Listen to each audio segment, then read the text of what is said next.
vais parler d'une toute petite partie de l'apprentissage machine, une toute petite partie de la physique. Alors, il y a quand même des gens en physique qui sont sérieux en inférence statistique, en particulier tous les gens qui ont affaire avec la détection, et on en a eu des exemples dans les talks hier, avant-hier, notamment en haute énergie, en physique de particules, et aussi tout ce qui est astrophysique et cosmologie. Mais pour la plus grande partie de la physique, macroscopique on va dire, en fait on ne connaît pas grand-chose en statistique, et je voulais montrer comment l'apprentissage machine permettait de faire certains progrès, et parler de choses assez récentes que je connais bien, certaines choses auxquelles on a contribué, puis d'autres non. Alors, je voudrais couper le talk en trois parties. Une première partie, c'est qu'est-ce que c'est que l'apprentissage machine, parce qu'il a été évoqué au cours des présentations précédentes, mais je pense que c'est pas mal de donner quelques définitions, et puis de voir en pratique qu'est-ce qu'on utilise comme machine. Donc, là aussi, il y a une énorme diversité, donc je vais me concentrer sur des machines extrêmement simples, qui ressemblent à des modèles physiques. Donc je vais parler d'objectifs, de méthodes et architecture, et puis ensuite dans une deuxième partie je vais donner deux exemples, un en biophysique et un autre en matière prononcée, de qu'est-ce que l'apprentissage machine peut faire pour la physique, et dans une dernière partie, qu'est-ce que la physique peut faire pour l'apprentissage machine, et du point de vue théorique surtout, bien que je pense que d'un point de vue matériaux aussi il y a énormément à faire. Voilà, et puis je parlerai de quelques enjeux à court et moyen terme qui me semblent importants. Alors qu'est-ce que c'est que l'apprentissage machine d'abord? Alors, si je vous donne un exemple très très simple, si vous avez des données, imaginez que vous avez des images de chaises et de divans, par exemple, qui sont deux catégories distinctes, quoique plus on y pense, moins c'est évident pourquoi elles sont distinctes. Vous voudriez une machine, par exemple, qui soit capable de faire la distinction entre les deux. Alors ça, c'est une grande catégorie de l'apprentissage qu'on appelle l'apprentissage supervisé. Et essentiellement, vous aurez des entrées qui sont des images, imaginez des images 1000 par 1000 pixels en couleur, et puis vous aurez une machine qui va être... Bon, je vais expliquer le type d'architecture qu'on utilise, mais elle dépend de certains paramètres, et cette machine va avoir une sortie, qui va être par exemple chaise ou divan. Voilà, donc c'est un problème de classification typique de l'apprentissage supervisé. Et comment ça marche? Eh bien, on a des exemples, entrée-sortie, et puis on va entraîner nos machines pour qu'elles se comportent bien sur les exemples, et puis on espère ensuite que quand on présente une nouvelle chaise qui n'était pas dans la base de données, eh bien la machine va sortir chaise et non pas divan. Alors ça, c'est un problème classique d'inférence statistique, c'est le problème du fit. Fit qu'on apprend en physique souvent, moi par exemple, j'en reviendrai là-dessus, mais dans le cours maths pour physiciens, le fit qu'on faisait, c'était ça. C'était ce qu'on avait fait au lycée, c'est-à-dire on a des points xi, yi, et puis on fait un fit linéaire, et puis on apprend à faire ça.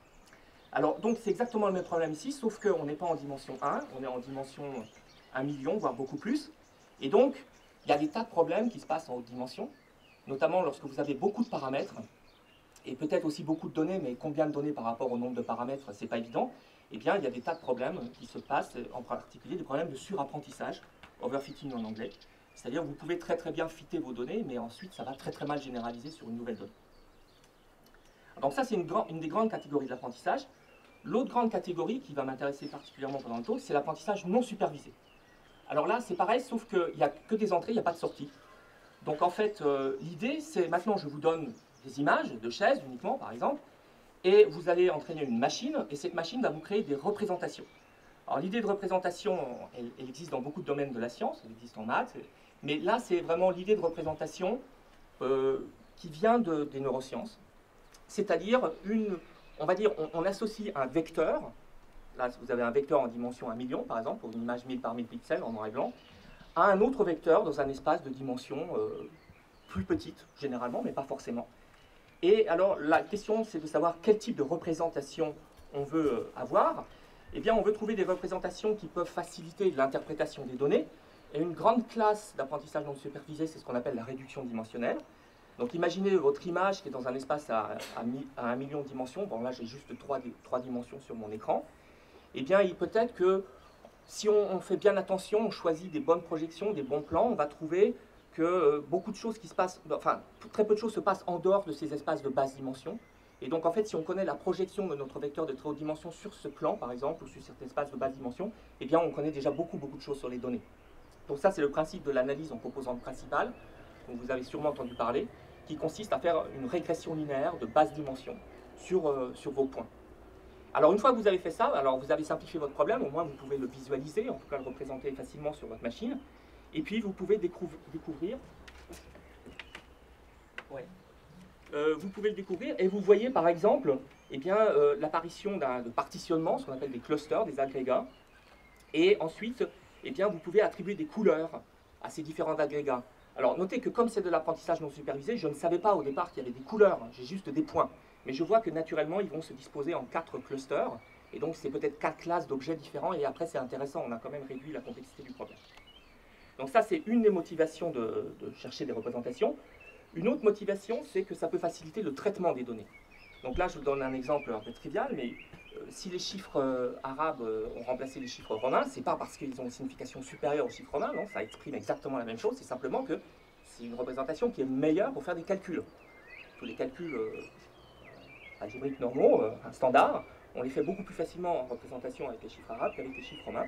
Et ça, c'est quelque chose qui est très important aussi en neurosciences, savoir comment les données, l'information doit être représentée pour être traitée facilement.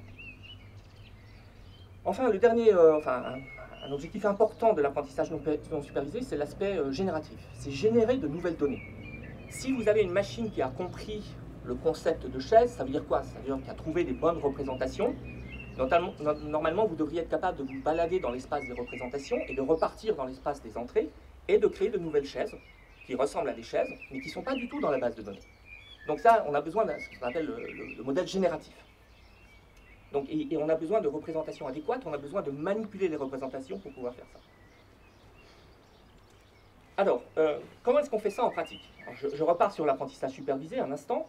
Alors, on avait entendu parler du deep learning dans le talk de Sophie, il me semble. Et alors, donc, comment ça marche?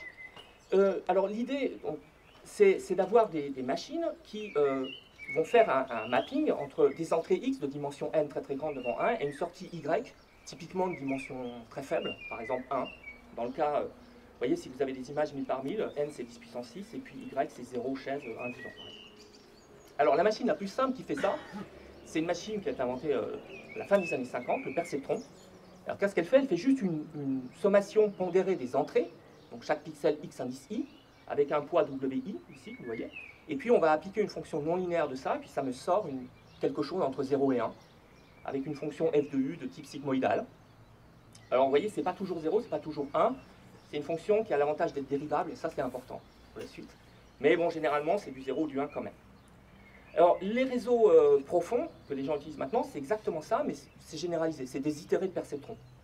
Donc ce que vous faites, c'est qu'au lieu de mapper directement l'entrée sur la sortie, vous allez de l'entrée vers des neurones, des unités, des neurones artificiels cachés, qui sont ici, cette machine a plusieurs couches, qui sont des perceptrons, chaque neurone caché c'est un perceptron, puis ensuite vous faites de perceptron, puis de perceptron, perceptron, ainsi de suite. D'accord? Jusqu'à un nombre élevé de couches, qui peut aller dans les applications jusqu'à des centaines, une centaine. Donc voilà, Y, la sortie en fonction de X, ça va être l'application, c'est F appliqué, donc vous avez une sorte de produit scalaire avec des poids dans la dernière couche ici, des F de la couche précédente, qui sont eux-mêmes des pondérations avec d'autres poids des couches précédentes, etc., des F, etc., jusqu'à la fin. D'accord? Alors, le nombre de couches et la dimension des couches, c'est extrêmement variable. Ça, c'est quelque chose qu'on appelle des hyperparamètres, qu'on va, de manière très empirique, trouver à partir des données pour que les résultats soient bons. Alors, comment est-ce qu'on trouve ces poids? Donc, comment est-ce qu'on choisit les connexions? Ça, c'est quand même le problème essentiel. Alors, on choisit les connexions de manière totalement brutale, donc en minimisant un coût, qui est simplement un coût d'association sur la base de données entre les entrées et la sortie. Donc par exemple, vous avez ici un coût qui est simplement l'erreur quadratique entre, si vous avez des données x alpha et y alpha, donc les entrées, alpha c'est simplement l'indice de la donnée, vous faites la différence entre y alpha et ce que vous donne votre machine pour l'entrée x alpha, ça vous donne une somme d'erreurs, et vous cherchez le W qui va minimiser ça.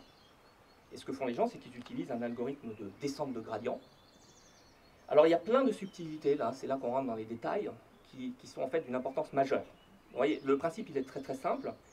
Alors, quelles sont les justifications de ça?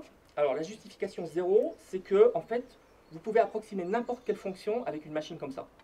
Si vous avez assez d'unités dans les couches cachées et assez de couches cachées, vous pouvez approximer n'importe quoi avec n'importe quel degré de précision epsilon. Ça, c'est le degré 0. Parce que ça vous dit qu'effectivement, ce n'est pas absurde de regarder dans cette famille, mais ça ne vous dit pas du tout que vous allez trouver une bonne fonction quand vous apprenez à partir de données. Alors, donc, il y a plein ensuite de choses qui sont importantes. Ah oui, donc ça c'était supervisé. Parce que ça c'est du supervisé, je vais passer au non supervisé dans... La notion de coût elle va être différente. Oui, oui, tout à fait. Je trouve ça plus marrant. En fait. Bon, enfin bref. Alors, donc, il y a des gros problèmes de surapprentissage. Donc, vous avez des machines avec un nombre énorme de paramètres. Donc comment est-ce qu'on fait pour... et donc on tombe dans le risque, vous vous souvenez du polynôme de degré élevé qui va faire n'importe quoi qu'on généralise. Donc il y a des techniques de régularisation, par exemple. Eh bien, au lieu de minimiser CW, le coût, on va minimiser CW plus un terme qui va essayer de favoriser, par exemple, que le plus grand nombre de connexions soit nul. C'est réduire le nombre effectif de degrés de liberté, ou essayer d'éviter que certaines connexions soient très grandes. Typiquement, on rajoute une norme 1, une norme 2, enfin des choses comme ça, sur les poids W, avec un petit paramètre gamma devant qui dit quel est le compromis qu'on fait entre avoir un modèle simple et puis un modèle qui fit bien les données. Alors, autre chose aussi qui est cruciale et qui est une des raisons pour lesquelles les algorithmes actuels fonctionnent bien, c'est la découverte que c'est pas une bonne idée de faire exactement ce que j'ai écrit, c'est une bonne idée en fait de changer la base de données au cours du temps d'apprentissage. Donc ce qu'on appelle l'algorithme de descente stochastique de gradient, qui est en fait, vous pouvez vous voyez ça c'est un algorithme de température nulle, enfin essentiellement, on descend, voilà, et puis on va se retrouver bloqué dans un minimum local, qui généralement n'est pas bon. Alors, comment on met un peu de température pour avoir une équation de Langevin avec une sorte de température effective? Eh bien, on change les données. C'est-à-dire, si vous avez un très très grand nombre de données, eh bien, vous en prenez par exemple 50% ou 20%, vous calculez votre gradient là-dessus, au pas de tenter, ça vous emmène plus ou moins dans la bonne direction. Au pas de tenter plus 1, vous prenez un autre cinquième de votre base de données. Et vous voyez, le gradient, il va tourner un petit peu comme ça. C'est bruité. Et puis, vous changez ce qu'on appelle les mini-batchs, vous changez la taille de ça. Et donc tout ça, c'est assez empirique. Il y a quand même quelques résultats analytiques dans les cas simples, mais c'est très empirique en général. Autre chose, les termes inertiels sont très importants. Ils peuvent vous aider à continuer dans la bonne direction. Donc les algorithmes Adam, les choses comme ça, les solvers actuels, ils utilisent des termes inertiels. Alors après, une fois qu'on a trouvé une solution, comment est-ce qu'on valide la solution? On fait de la validation croisée. On a utilisé, je ne sais pas, 90% de nos données, il en reste 10%, puis on regarde ce qui se passe sur ces données-là, est-ce que ça marche bien ou pas, est-ce que ça généralise. Alors, ensuite, quelle est la justification solide de ça? Alors, à l'heure actuelle, bon, moi je ne suis pas un spécialiste de ce genre de problème, mais à l'heure actuelle, il n'y a pas de compréhension définitive de ce problème, mais il y a quand même des indices. Et en particulier, la grosse question qui intéresse les gens, c'est pourquoi on ne tombe pas sur cet écueil. Ça ne devrait pas marcher, cet algorithme. Ça ne peut pas marcher, puisqu'on devrait avoir ce genre de problème. Alors, c'est compliqué.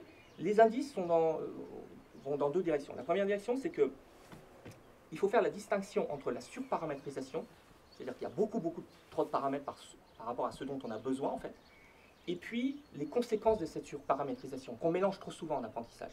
Généralement, quand il y a trop de paramètres, ça fait ça. Mais en fait, dans le cas du deep learning, ça ne fait pas ça.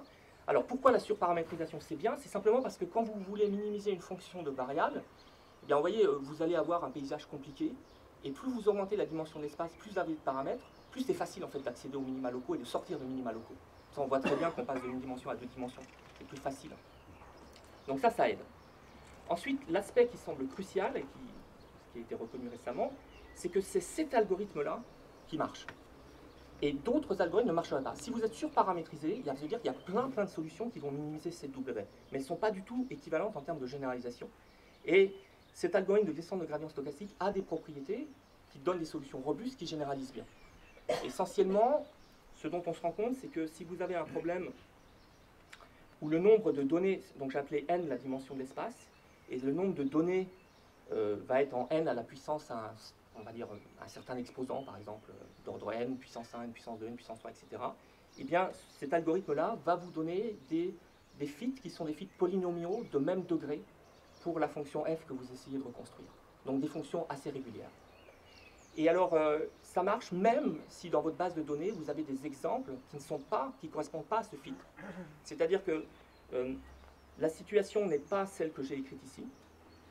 C'est une situation où, en fait, la courbe orange est beaucoup plus lisse que celle-là, et vous avez des excursions qui vont venir accrocher des points qui sont un peu bizarres. Par exemple, si dans votre base de données, vous avez du bruit. Mais généralement, pour la plupart des entrées, il y aura quelque chose de lisse. Oui.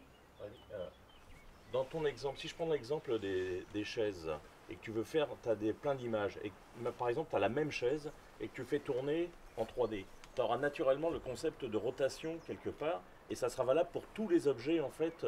Donc est-ce qu'il ne faut pas déjà encoder quelque part et fournir un réseau qui a déjà encodé le système de rotation? Alors effectivement, un des gros progrès dans le traitement d'image qui a eu lieu, c'est les réseaux convolutionnels, dont on a déjà entendu parler, qui sont des réseaux qui sont hard-codés, où déjà les translations par exemple sont codées.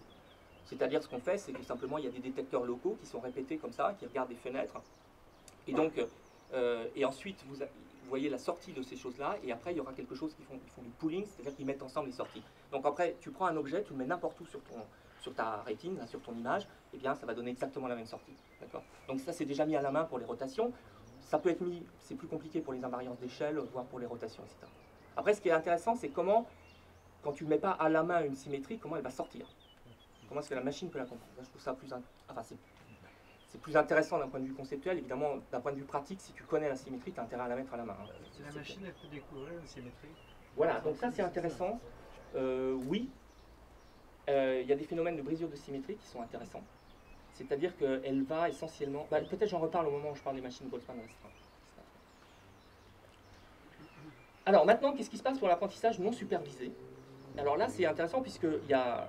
Comment est-ce qu'on fait pour trouver de bonnes représentations? Donc on n'a pas de sortie là. Donc l'idée, c'est de s'inventer des sorties qui sont en fait les entrées. Donc comment ça marche? Imaginez que vous avez une machine qui prend des données X et qui va créer des représentations dans un espace de dimension quelconque. Eh bien, ce qu'on va imaginer, c'est que le critère pour avoir une bonne représentation, c'est qu'il doit exister une machine qui fait l'inverse. C'est-à-dire, à partir de votre représentation, vous devriez être capable de reconstruire l'entrée, avec un certain degré d'approximation, certes, mais quand même, quelque chose de bien. Donc, vous avez un mapping qui part de X, votre machine vous envoie sur des représentations, et il doit y avoir une sorte de décodeur qui, à partir de la représentation, trouve quelque chose qui est X, ou bien quelque chose proche de X. Et donc, l'idée va être de minimiser en fait deux coûts. Un coût qui est le coût de reconstruction, le X à partir de la représentation, à travers cette machine décodeur, et puis on va essayer de trouver les poids W de l'encodeur, donc de la machine qui crée les représentations, de manière à ce que la somme des deux, à ce que ceci soit minimal, avec la contrainte que les alpha sont les représentations associées au X alpha. D'accord? Alors si on fait ça comme ça brutalement, ça n'a strictement aucun intérêt, parce que ce qui va se passer, c'est que nos représentations, ça va être nos entrées, et puis pour décoder une représentation qui est égale à l'entrée, ça va être facile, et donc on va trouver simplement des machines qui vont faire l'identité. Donc ça n'a de l'intérêt que si on met des contraintes sur la nature des représentations. Alors la première contrainte à laquelle on peut penser, c'est d'avoir des représentations de basse dimension. Donc vous faites en fait un goulet d'étranglement. Vous prenez des vecteurs qui sont grands, vous les obligez à les condenser, à les représenter par des toutes petites choses, et puis après vous voulez retrouver le vecteur de départ. Donc ça c'est en fait l'idée de l'analyse de composantes principales. Donc ça marche bien en termes de compression. Là vous avez vraiment des choses qui sont des représentations extrêmement robustes, mais la qualité de reconstruction est médiocre. Si vous voyez des images et puis vous les projetez en 2 dimensions, bon, après qu'on reconstruit, on n'a quand même pas grand chose. Hein. J'ai un tout petit problème de compréhension de tes définitions, parce que donc, si tu as des représentations plus petites, l'application M, elle n'est pas injective, donc normalement, D, ça n'existe pas. Ah oui, mais tout à fait. C'est-à-dire qu'on va avoir par exemple 2 entrées, donc on ne peut pas reconstruire exactement. On va avoir 2 entrées qui vont arriver vers la même représentation, oui. Et là, si on a la température nulle, il n'y a pas de bruit, ben on va décoder de la même manière pour les deux. Donc 2 entrées similaires vont être décodées par 2... on va avoir la même sortie, quoi, de ce point de vue-là. Donc on va faire une erreur. Et comment c'est reflété dans la fonction de coût là, le coût, il ne sera pas nul. Ah, d'accord. Mais ça, c'est pas... Est-ce que ça veut dire que c'est pas la bonne manière d'estimer le coût si, parce qu'on est content, à vrai dire, si... Enfin, ça dépend. Il faut introduire une notion de proximité peut-être entre deux données. D'abord, il y a plusieurs réponses. D'abord, c'est pas toujours vrai que tu veux reproduire exactement tes entrées. Oui. Si tes entrées, tu sais par exemple qu'elles sont, il y a eu un processus par exemple de bruitage, il y a des vraies entrées abstraites auxquelles tu n'as pas accès, et ensuite, je sais pas, tu as ton microscope, ton truc, ça introduit du bruit. Donc tu veux pas reconstruire ce que tu as comme image, mais tu voudrais reconstruire la vraie. Donc dans ce cas-là, l'objectif, c'est pas exactement ce que je raconte là. Bon, j'ai pas mal simplifié quand même. Hein. Donc tu veux faire quelque chose de plus subtil. Donc c'est peut-être une bonne idée de ne pas mapper exactement sur ta donnée. Par exemple, en reconnaissance faciale, on pourrait dire, voilà, il y a plein d'images qu'on pourrait associer à la même personne. Voilà, donc on peut faire des associations qui soient pas, enfin des hétéro-associations. On ne veut pas forcément... Moi, je donne un exemple, on ne sait vraiment rien. Quoi. Et de façon concrète, quand tu as 2 chaises, comment tu définis la différence? Alors, bon, tu peux introduire des métriques entre les chaises. Alors, sur les chaises, j'ai pas beaucoup travaillé, c'est juste un exemple. Mais sur les protéines, s'y intéresser, je vais vous montrer. Oui. Et donc, tu vois, c'est une très bonne question. C'est pas facile. Et donc, les représentations, l'espace de représentation est censé donner une métrique un peu plus raisonnable que dans l'espace des entrées. Mais ça correspond à une symétrie, normalement? Est-ce que tu peux dire, tu vois, S'il y a une parce qu'une symétrie, norme, c'est pas suffisant, il y a quelque chose de plus. alors s'il y a une symétrie dans ton espace des entrées, ça va conduire effectivement ça va se voir dans l'espace des représentations. Et ça peut se traduire effectivement par une symétrie, une invariance dans l'espace des représentations. Ça, c'est une question importante. Et il y a une façon de classifier, théoriquement, il y a des gens qui imaginent qu'on peut classifier ce genre de symétrie selon leur degré de raffinement, je sais pas, les algorithmes. Alors je ne sais pas de quel type de symétrie tu veux parler en général. Justement, c'est ça ma question, c'est quel genre de symétrie. Alors bon, la plupart des travaux qui ont été faits, beaucoup de choses sur les images, où les symétries sont relativement claires. Je trouve ça plus intéressant ensuite de parler plutôt de symétrie d'invariance, c'est-à-dire des objets qui semblent différents mais qui en fait correspondent au même concept, aux mêmes propriétés. Voilà. Donc par exemple pour les protéines, mais j'y viens, on a des séquences très différentes qui correspondent à la même structure ou à la même fonctionnalité. Donc là c'est des invariances, c'est pas des symétries simples de translation, de rotation, ça n'a plus rien à voir avec ça, quoi. Mais je vais en parler. Ok, donc ça c'est la première idée. Dans la première idée, donc elle est simple, mais en fait elle ne marche pas très bien. Donc ça c'est l'analyse en composant principal. Alors la deuxième idée qui a émergé depuis quand même quelques temps maintenant, c'est en fait de faire quelque chose de beaucoup plus subtil, où on ne va pas limiter la dimension des représentations. Elle peut être aussi grande qu'on veut, éventuellement plus grande que la taille des entrées. On va mapper 1 million sur 10 millions, pourquoi pas. Mais avec une contrainte très forte de parcimonie. C'est-à-dire que si vous regardez la représentation associée à une entrée particulière, eh bien presque toutes les composantes doivent être nulles. Donc, d'accord? Alors, c'est en fait une généralisation de la contrainte numéro 1. Vous pouvez très bien imaginer qu'en fait avoir une représentation de dimension L très petite, c'est pareil que d'avoir une dimension très élevée avec plein de zéros derrière. D'accord? Ça ne change rien. Maintenant, vous relâchez la contrainte que c'est toujours les mêmes composantes qui sont zéros. Ça peut être n'importe lesquelles, mais il y en a toujours un très très grand nombre. Donc vous voulez au plus L composantes parmi la taille de votre représentation qui sont non nulles. Donc par exemple, si vous choisissez L égale 2, ben pour 3 entrées différentes, vous avez 3 représentations qui ont plein de zéros. Et sur 2 positions, vous pouvez avoir quelque chose qui est non nul. Donc ça, c'est une idée très, très féconde. C'est en fait, maintenant vous avez un très très grand nombre de possibilités. Vous voyez? C'est comme si vous aviez un dictionnaire avec plein plein de mots. Mais quand vous faites une phrase, vous êtes obligé d'en garder, vous pouvez en utiliser qu'un très petit nombre. Et c'est le caractère combinatoire qui va créer la richesse de ce que vous pouvez exprimer avec une machine comme ça. Donc il y a une grande variété de motifs, et la représentation, eh bien, c'est de la combinatoire de ces motifs. Alors ça, c'est aussi l'avantage de faciliter l'interprétation des représentations, parce qu'on peut voir quelles sont les composantes qui sont non nulles, et qu'est-ce que ça veut dire en termes de projection sur les entrées. Et puis c'est une idée très importante de l'apprentissage web. Alors, donc l'architecture qui va m'intéresser, c'est une architecture qui est en fait un peu préhistorique, mais je pense qu'elle est importante pour plusieurs raisons. Donc c'est les machines de Boltzmann restreintes qui datent des années 80. Alors c'est un modèle non supervisé qui définit une distribution de Gibbs. Donc on aime bien parce que ça ressemble à la Fistat. C'est pas forcément une bonne raison, mais enfin bon, on peut faire des choses. Donc vous avez des entrées X, des représentations R, et le modèle essentiellement définit une distribution de probabilité jointe, X et R, qui est un facteur de normalisation, l'exponentielle de quoi? Vous avez des termes, alors je vais supposer que les xi valent 0 ou 1 ou plus 1 moins 1, mais ce n'est pas forcément nécessaire. Vous avez des champs locaux qui s'appliquent sur les unités d'entrée, x indice i. Vous avez des unités de représentation, les R indice j. Là, je vais supposer qu'ils sont réels, donc il y a des potentiels énergétiques. Et puis vous avez des couplages entre les deux. Donc c'est en fait un modèle sur graphe bipartite, avec une couche de données, une couche de représentation, qui se parlent entre elles. Donc ça ressemble beaucoup à ça, sauf que le décodeur et l'encodeur, ben, c'est la même machine. Donc c'est vraiment un cas très simple. Et je dirais que c'est le cas le plus pur, le plus simple où on peut avoir ça. Voilà, alors, donc comment est-ce qu'on entraîne une machine comme ça? Eh bien, vous avez des données. Alors, les données, c'est des configurations X indice alpha. Je rappelle, il n'y a pas de sortie dans cette machine, juste des données, des entrées. Et en fait, on va définir la probabilité, la vraisemblance d'une donnée P de X, c'est juste la loi marginale. Si vous intégrez sur toutes les représentations, l'intégrale sur R, qui est un vecteur de haute dimension, alors c'est pas toujours facile à faire, mais au moins on peut l'écrire. L'intégrale de drp de xr, ça définit la marginale, et on veut maximiser ça sur toutes nos données, c'est-à-dire maximiser le produit, maximiser la somme des logs vraisemblances, si vous voulez. Donc ça, c'est, si vous dites que moins la log de P de X, c'est une sorte d'énergie, c'est pareil que minimiser les énergies de vos configurations. Ça ressemble beaucoup aux critères de coût dont j'ai parlé tout à l'heure. Et c'est une machine qui permet d'extraire des représentations, parce que si vous conditionnez, si vous avez une configuration sur la couche de données, vous avez une distribution conditionnelle de représentation, P de R sachant X, qui extrait des représentations à partir des données. Et inversement, si vous avez des représentations, vous pouvez extraire des nouvelles données, et ça c'est le caractère génératif de la machine. Alors, à nouveau, c'est des approximateurs universels. On peut montrer que si on a assez d'unités de représentation, on peut approximer n'importe quelle fonction à n'importe quel degré. Ce qui, bon, est intéressant, mais ne nous dit rien sur qu'est-ce qu'on fait en pratique, hein. Alors, un cas particulier important, c'est que le potentiel énergétique U de R, ici, sur les représentations, c'est R carré sur 2. C'est un potentiel parabolique, c'est la courbe noire ici.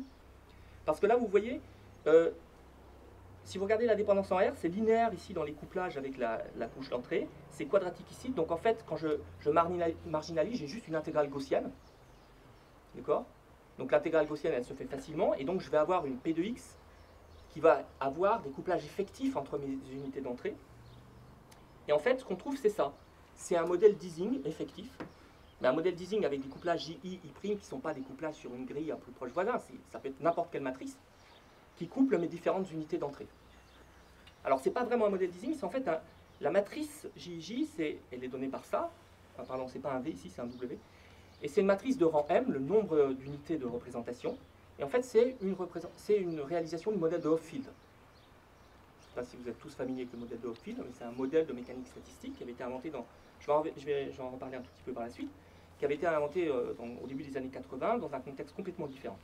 Alors c'est un modèle, le modèle de Hopfield, dont on sait qu'il a une transition de phase. Pardon, je me suis trompé, voilà, j'aurais dû arrêter déjà là, je me suis trompé dans l'oreille transparent. Donc il a une transition de phase entre une phase ferromagnétique à basse température et une phase vert de spin à nombre de... à rang plus élevé ici. Alors qu'est-ce que ça veut dire la phase ferromagnétique? Ça veut dire en fait dans le langage des respective Boltzmann machines, des machines de Boltzmann, c'est que quand vous présentez, si vous thermalisez votre système, vous allez avoir des données sur la couche d'entrée qui vont activer très très fortement une unité, une composante de la représentation, extrêmement fortement. Et en retour, cette composante va irriguer toute la couche d'entrée et les vecteurs de la couche d'entrée vont s'aligner le long des poids associés. Donc c'est vraiment une transition de condensation le long du vecteur de poids associé à cette... Oui. Il faut avoir l'équivalent de température. Alors les températures, elles sont toujours 1, c'est simplement que, voilà, c'est l'unité des J et des R. Voilà. D'accord? Donc si les J sont plus forts, ça veut dire que la température est plus faible. Voilà, c'est simplement ça. Alors, le fait est que, eh bien, quand on regarde ça, cette unité-là, par exemple, est extrêmement fortement active, mais les autres ici vont être faiblement actives, plus ou moins aléatoires. Typiquement, si vous avez M unités, ça va être d'ordre N unités, ça va être d'ordre N, et les autres vont être plus ou moins racine de N. Voilà. Et si vous en avez trop, eh bien, c'est plus ou moins racine de N, ça fait des sortes d'interférences destructives. À un certain moment, vous sortez de cette phase ferrométique et vous allez vers la phase vert de spin, où là, eh ben, c'est compliqué, quoi. C'est-à-dire, si je regarde ce qu'il y a sur la couche d'entrée, ben, ça ne ressemble pas au point. D'accord? Qu'est-ce qui déclenche cette différenciation? C'est le nombre d'unités ici. Simplement, vous voyez, pour la partie, si je fixe une configuration sur la couche d'entrée, eh bien, je vais allumer, par exemple, très fortement une unité de la couche de représentation, et les autres, elles vont être plus ou moins aléatoires. Mais en retour, si je suis une unité visible et je regarde ce que je reçois de la part de mes représentations, je vais avoir un signal très fort qui vient de l'unité, et je vais avoir beaucoup de signaux très faibles, incohérents, qui viennent des autres. S'il y en a trop, ça va détruire le signal, et je suis dans la phase vert de spin. Alors, avec les idées de parcimonie, en fait, on trouve de nouvelles phases, qui n'avaient pas été trouvées donc, dans les années 80. Simplement, si on met des potentiels maintenant U de R qui ne sont pas des potentiels paraboliques, mais qui ont par exemple un cusp en R égale 0, qui force R à être nul, et il y a vraiment un vrai coup pour sortir, c'est pas parabolique où ça coûte rien, mais c'est dur, il y a une pente finie, eh bien, on va avoir plein d'unités qui sont à 0, et donc ça réduit énormément les interférences, et on en a plusieurs qui peuvent s'allumer, et on peut avoir des phases différentes, une phase parcimonieuse, où on a plein de compositions des différents motifs qui permettent de créer les données. Donc ça ressemble beaucoup plus à ce que je racontais sur la parcimonie. Rémi, j'imagine qu'à un moment donné, tu vas nous parler d'entropie ou pas du tout dans l'espace des représentations, justement? Non, on ne parle pas d'entropie, justement, sur le nombre de degrés de liberté Alors si, c'est important. Je vais parler d'entropie dans la couche d'entrée, donc c'est moins nouveau, quoi, à un moment.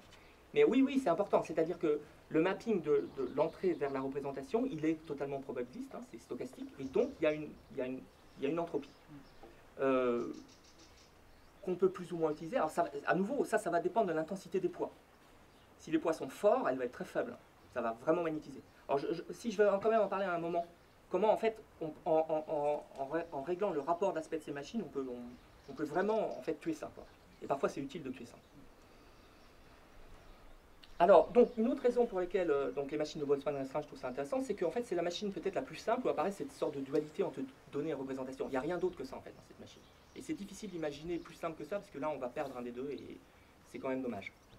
Alors, il y a des tas de questions qui sont intéressantes, qu'on peut se poser déjà dans cette machine. C'est par exemple, comment est-ce qu'on peut rendre une machine plus interprétable? Parce que vous voyez, si je regarde par exemple la machine dans la phase d'R2 spin ici, ça peut être une excellente machine, en fait, pour fitter les données. C'est une catastrophe en termes d'interprétation. Parce que peut-être qu'en fait, la vraisemblance des données est très très bonne, mais je suis incapable, si je regarde la représentation ici, de comprendre ce qu'il va y avoir sur la couche là. Parce que tout le monde contribue, et je varie un tout petit peu de epsilon chacun, et ça change complètement ce qu'il y a sur la couche là. Donc ça, c'est une catastrophe. On ne veut pas être là-dedans. Mais ça peut très bien fitter les données. Donc la question, c'est si on veut quelque chose d'interprétable, combien est-ce que ça peut coûter? Et je vais essayer de coûter en termes de perte, par exemple, de fidélité aux données. Voilà, donc je pense qu'il y a un coût à l'interprétabilité, on peut déjà se poser ces questions-là. Et puis l'autre raison pour laquelle c'est intéressant, c'est que c'est en fait des briques élémentaires d'architecture profonde. Et là, il y a des questions intéressantes qui ont émergé en physique, mais je trouve de manière assez floue. C'est une idée en fait qui vient des neurosciences, à nouveau. C'est que les représentations, lorsqu'on monte dans la hiérarchie, si vous prenez une machine avec plein de couches comme ça, plus vous montez, plus vous regardez les représentations, plus elles semblent abstraites et décrire en fait des degrés de liberté ou qui sont de plus en plus coarse-grained par rapport aux données. Donc ça, c'est une idée qui vient des neurosciences, en particulier dans le cortex visuel, où quand on regarde ce qui se passe dans le cortex visuel d'animaux, et bien on voit que dans les premières couches du cortex visuel, et bien on a des détecteurs, par exemple, locaux, de contraste, de choses comme ça, de direction, de petits éléments sur l'image rétinienne. Et puis plus on monte, plus on a des représentations invariantes.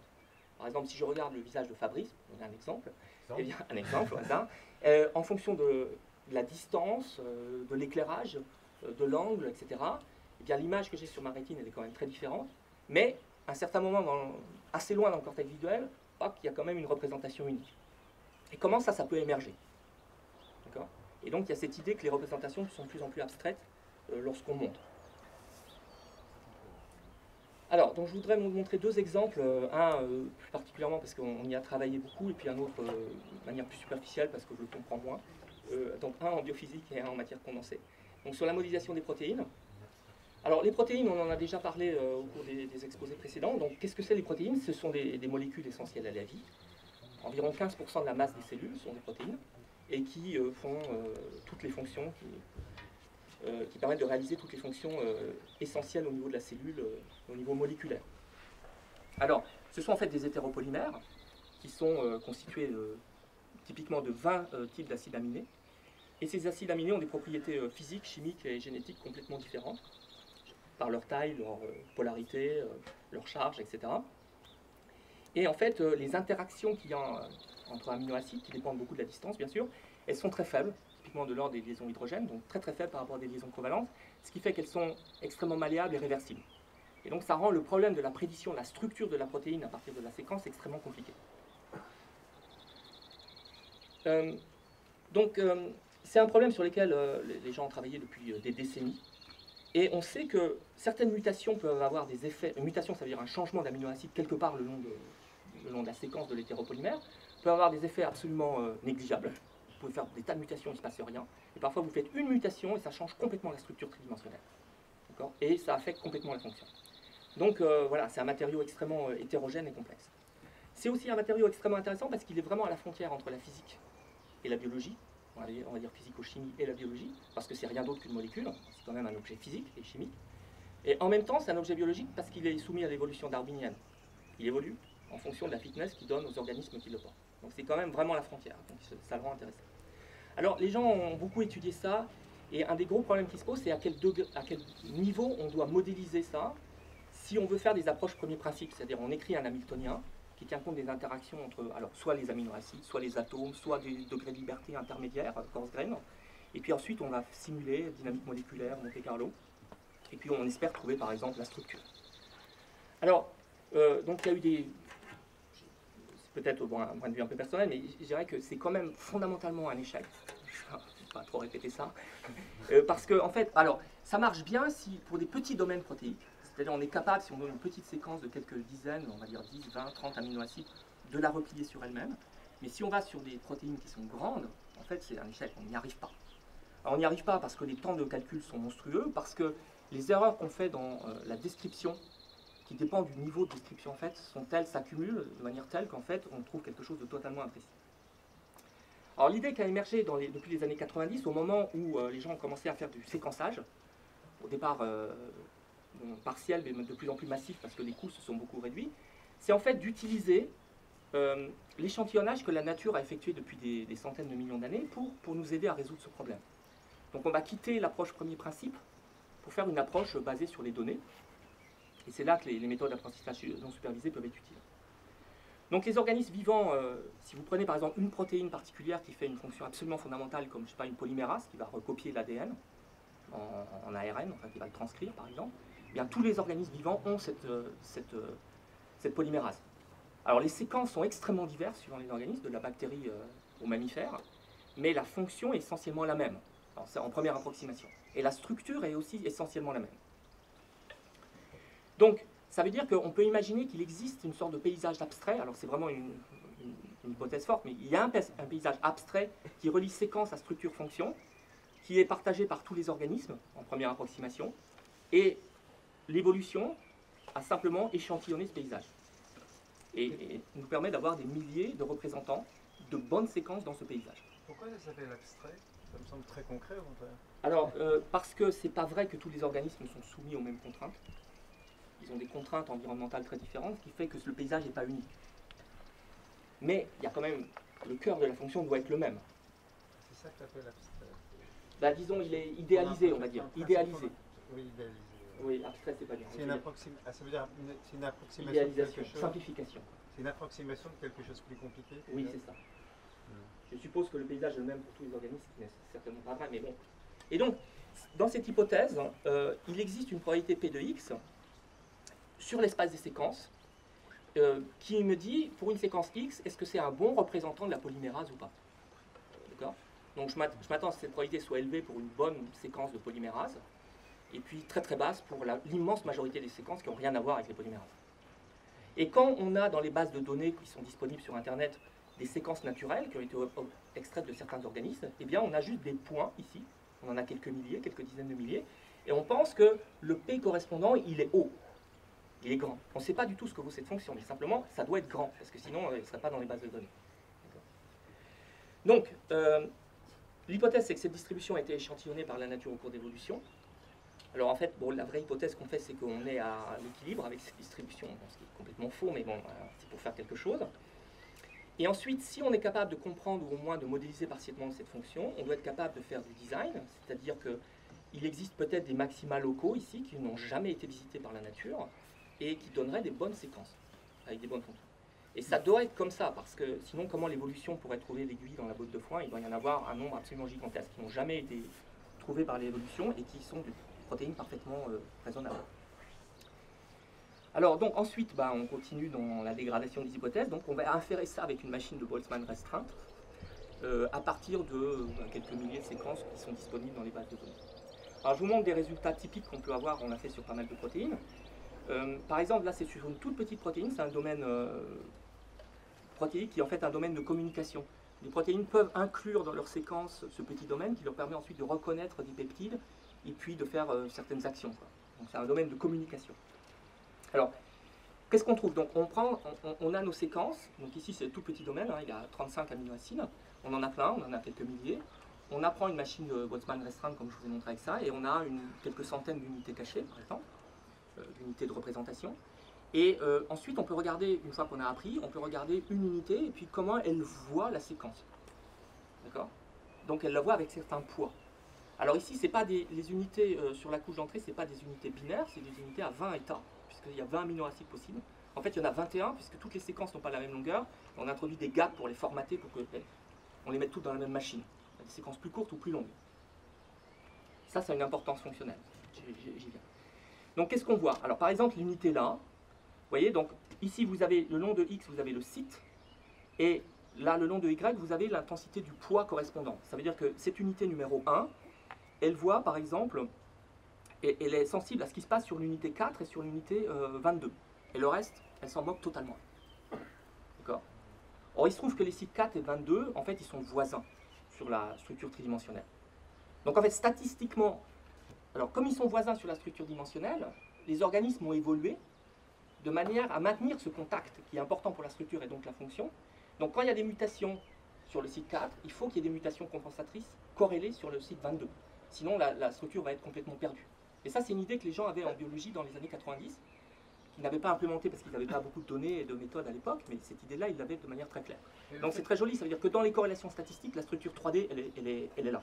Et le fait que la structure n'est pas perdue, c'est compatible avec le fait que l'espèce ne s'éteint pas, c'est ça? Alors, c'est même multi-espèces, là, que la fonction est conservée au cours de l'évolution. On parle d'organismes, là, il y a des bactéries là-dedans, il y a des organismes qui sont des vertébrés, il y a tout. Hein. C'est des centaines de millions d'années qui séparent tout le monde, même plus. Hein.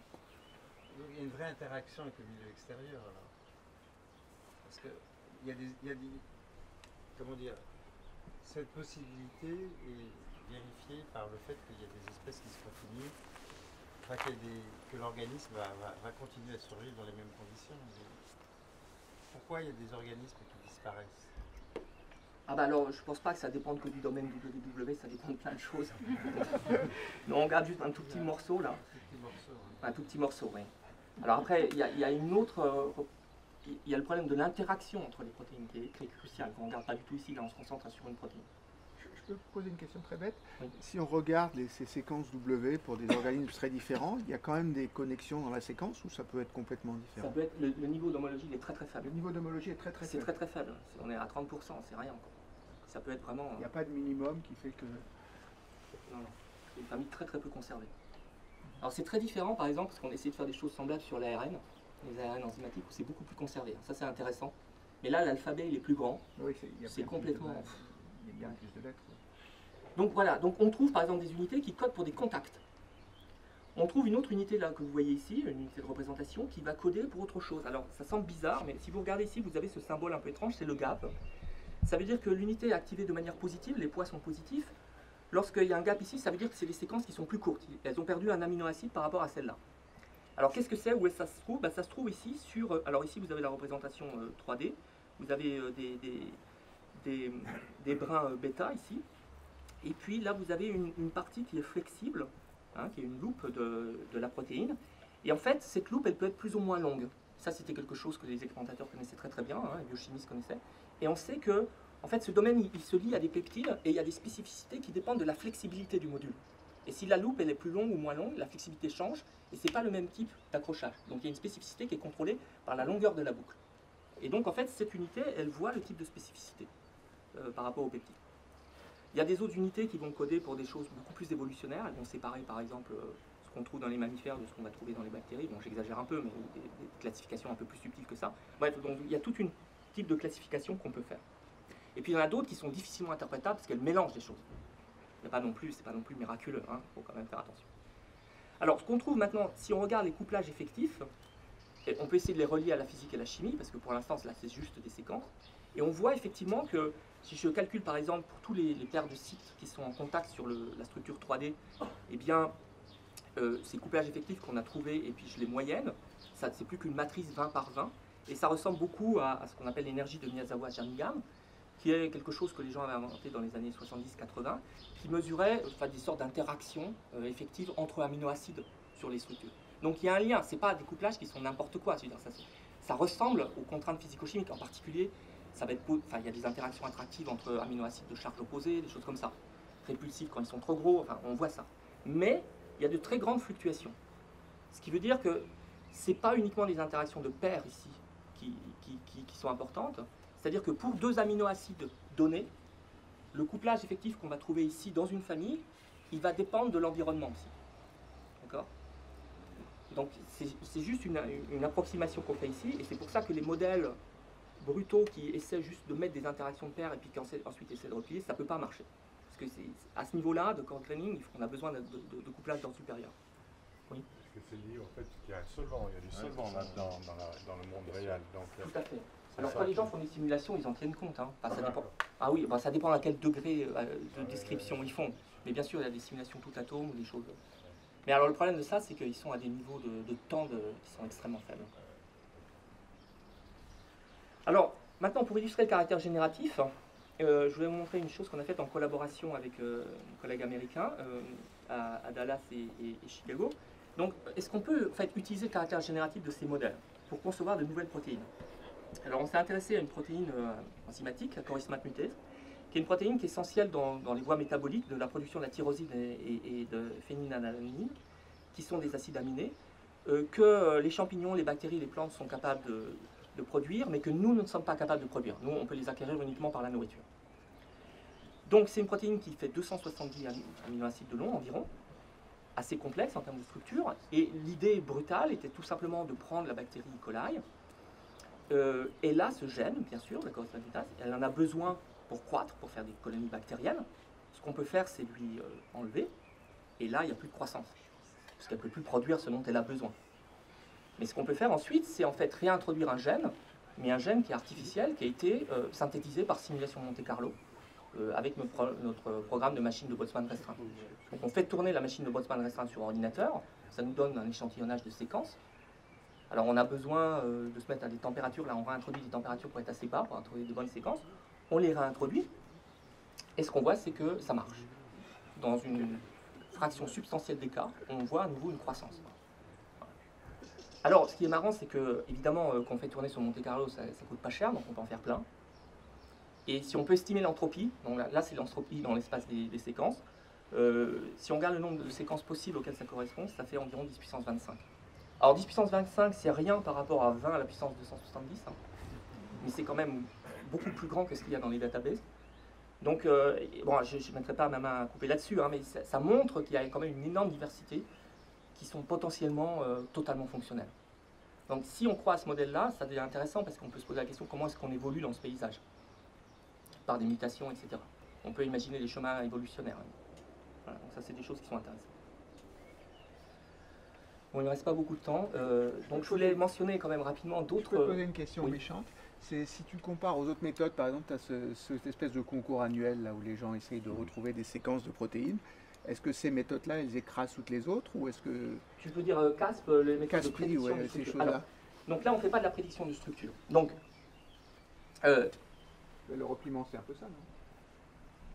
ouais, mais bon, quand j'ai mon score P de X, je vois même, enfin, je peux voir la structure si je regarde ce que font les poids.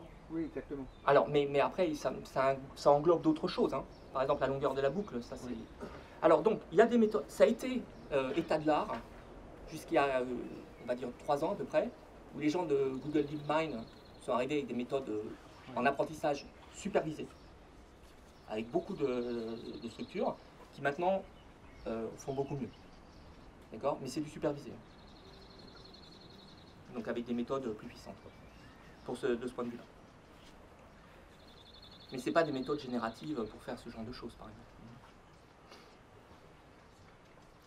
Alors, je voulais mentionner quand même plusieurs autres choses.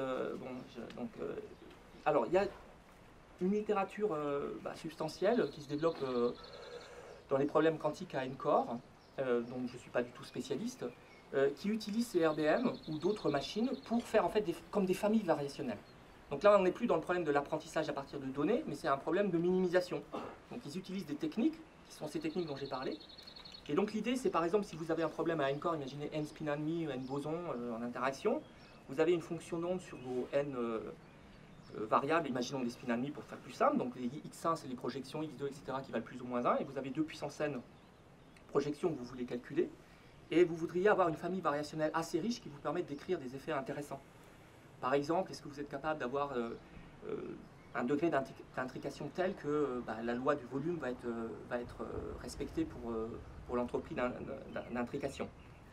Et alors, d'après ces auteurs, là, Carleo et collaborateurs, eh bien, les RBM sont des bons candidats pour faire ça. Et en choisissant la nature des poids, donc X, ici c'est votre configuration des n-spin, hein, X1 jusqu'à Xn. Les R sont des représentations dont vous choisissez la taille comme vous voulez, ça c'est vraiment, ça définit votre famille variationnelle, et les W aussi. Et vous pouvez choisir des W qui sont à courte portée, des W qui sont à longue portée. Et en lisant l'article, bon, ce que les auteurs prétendent, c'est qu'en fait, on peut, en fonction du type de connectivité, interpoler entre la loi des airs et la loi du volume. C'est-à-dire, par exemple, des choses à courte portée ici vont satisfaire la loi des airs. Donc, comment est-ce qu'on fait ça? Eh bien, c'est juste Rayleigh-Ritz. On veut, par exemple, minimiser, si on connaît le Hamiltonien, eh bien, ce rapport ici, psi h psi sur psi. Et on va faire un algorithme d'apprentissage qui est simplement une descente de gradient de cette fonction ici.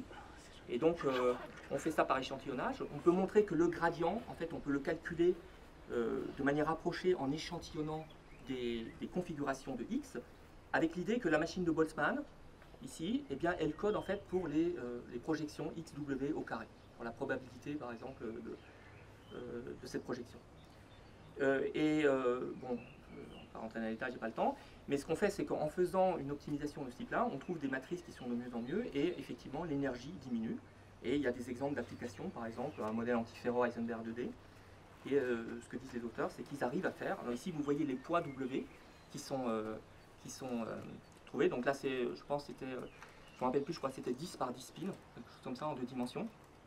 Et alors là, il y a une propriété d'invariance par translation. Donc à chaque fois qu'ils ont un poids, ils vont mettre exactement le même translaté dans toutes les directions pour que la machine, la fonction d'onde ait la même symétrie que le Hamiltonien. Et donc ensuite, ils font différents poids qui translatent tous chacun. Ce que vous voyez, c'est 16 poids différents qui sont tous translatés. Et ils prétendent que, bon, si vous voyez l'erreur relative par rapport à ce qu'on obtient avec du Monte Carlo quantique, eh bien, on trouve des erreurs qui sont très faibles et qui sont meilleures que les autres approches variationnelles qui étaient disponibles jusqu'à maintenant. Alors bon, voilà, juste pour mentionner ce genre d'application. Ok, donc je crois que je n'ai pas le temps d'aller sur la dernière partie. Je voudrais juste mentionner une chose rapidement. Enfin, deux choses rapidement. La première, c'est que là, c'était la partie qu'est-ce que la physique peut faire pour l'apprentissage machine. Alors, l'apprentissage machine, c'est un problème mathématique. Donc, pourquoi est-ce que les physiciens peuvent prétendre dire quelque chose dans ce domaine? Alors, c'est pas nouveau, c'est quelque chose qui a une histoire depuis les années 70. Je pense avec plusieurs articles qui ont été extrêmement influentiels. Depuis, peut-être le plus important au départ, c'était l'invention du recuit simulé par Kirkpatrick dans les années 70, qui a montré que les idées de la physique statistique pouvaient s'appliquer complètement en dehors de la physique, en optimisation. Ouais, le modèle d'Hoffield dont j'ai parlé tout à l'heure, et les liens avec les verres de spin, il y a tout un monde qui s'ouvrait. Et puis, je pense aussi l'idée de la mécanique statistique dans l'espace des connexions avec Garner et Garner-Derrida à la fin des années 80. Et je voudrais juste mentionner qu'en fait, cette connexion, elle est connue depuis très longtemps. Il y avait une école d'été, c'est la première à laquelle je suis venu ici à Carajès, en 1992, qui s'appelait From Statistical Physics to Statistical Inference and Back, organisée par Peter Grasberger et Jean-Pierre Nadal. Bon, déjà, les physiciens s'intéressaient beaucoup à ces problèmes-là, et ça fait déjà pas mal d'années, ça fait 30 ans. Ok, donc c'est quoi ces idées de la mécastat dans l'espace des réseaux? C'est simplement de dire qu'on va en fait thermaliser, on va utiliser la fonction, l'erreur d'apprentissage qu'on veut minimiser, mais plutôt que de la minimiser, on peut lui mettre une température fictive et faire de la mécastat dans l'espace des W. Voilà. Et on utilise les données d'entrée, en fait, comme c'est des degrés de liberté quenched, c'est du désordre quenched, et on peut essayer de calculer des observables avec ça. Et on peut voir des tas de transitions de phase en fonction du nombre de données, des températures d'apprentissage, avec certains résultats importants, comme par exemple l'apprentissage retardé, que Jean-Pierre Nadal avait découvert en 1994, qui montre que dans certains cas, en fait, on pourrait croire que quand on commence à avoir des données, eh bien, on commence à s'approcher d'une bonne solution. Mais en fait, il y a certains cas où il faut un nombre minimal de données en dessous duquel on est incapable d'inférer quoi que ce soit. Voilà, avec des transitions un peu bizarres. Et la dernière chose dont je voulais parler, mais là ça va être hyper rapide, c'est qu'en fait, on s'est intéressé aussi à une autre application, c'est l'échantillonnage. Est-ce qu'on peut faire du coordinate training avec des RBM profondes? Alors j'ai juste mentionné ça rapidement.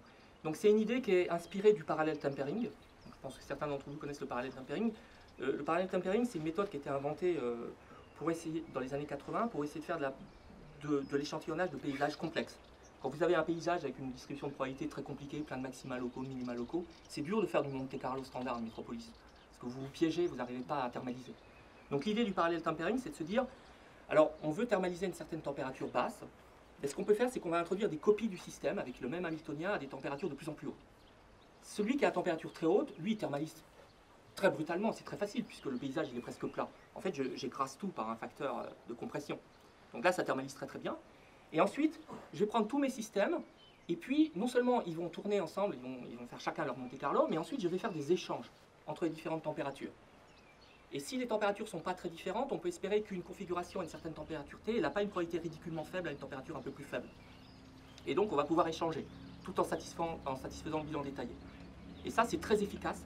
Ça permet de compenser le fait que vous voulez être dans les basses valeurs de l'énergie et en même temps d'explorer très très vite à haute température.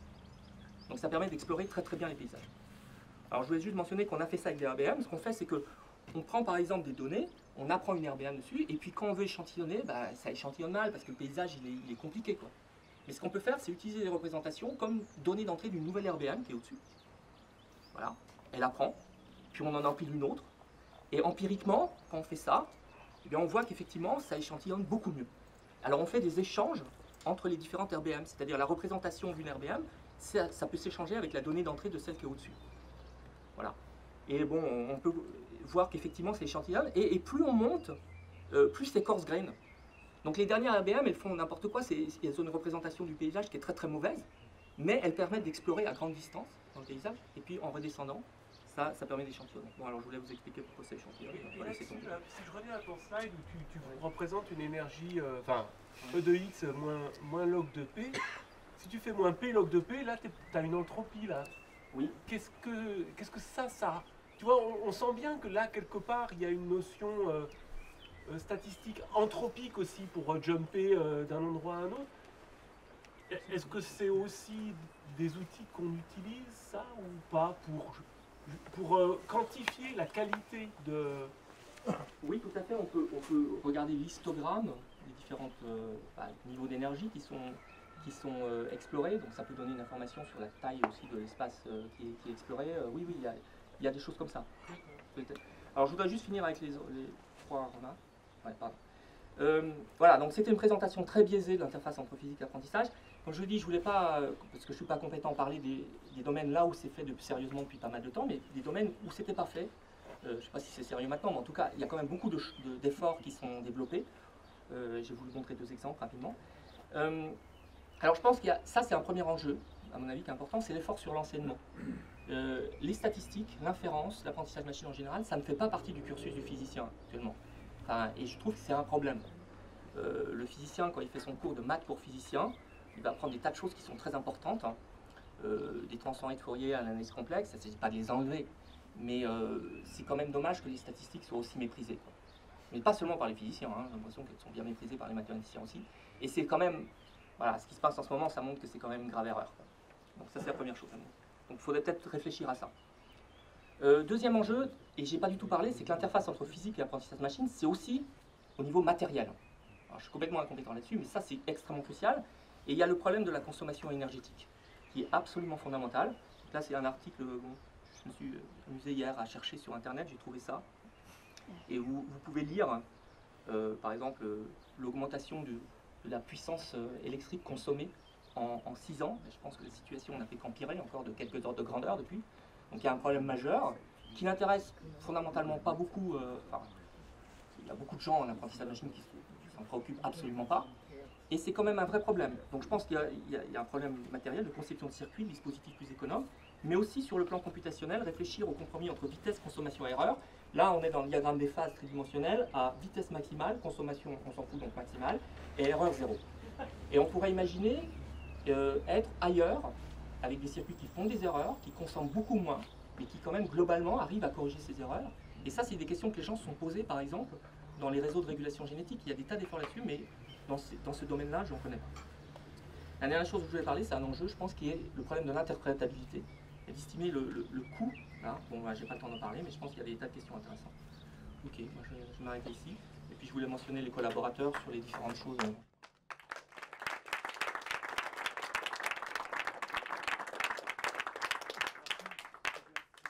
Il y a déjà eu beaucoup de questions, on va en prendre très peu et puis ensuite continuer pendant le café.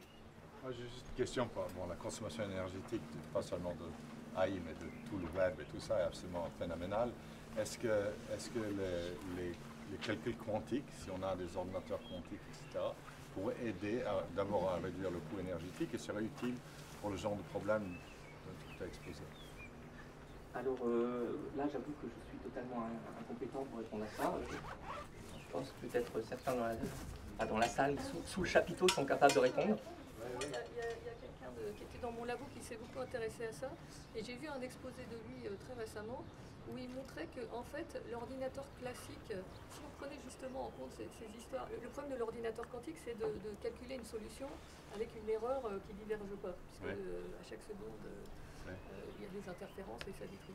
Et il disait que si on faisait un calcul numérique avec la même erreur que l'ordinateur quantique, alors l'ordinateur classique écrase encore l'ordinateur quantique à l'heure actuelle. Donc je ne suis pas sûre que l'ordinateur quantique... C'est une solution. On parlait beaucoup de bio-inspiration à un certain moment. Bon, bah là, évidemment, dans le cerveau, bon, on n'est pas à vitesse maximale, on n'est pas à erreur zéro, mais on est quand même à puissance consommée faible. Enfin, pas négligeable par rapport à tout ce qu'on consomme au niveau de notre corps, hein, mais faible par rapport aux ordinateurs.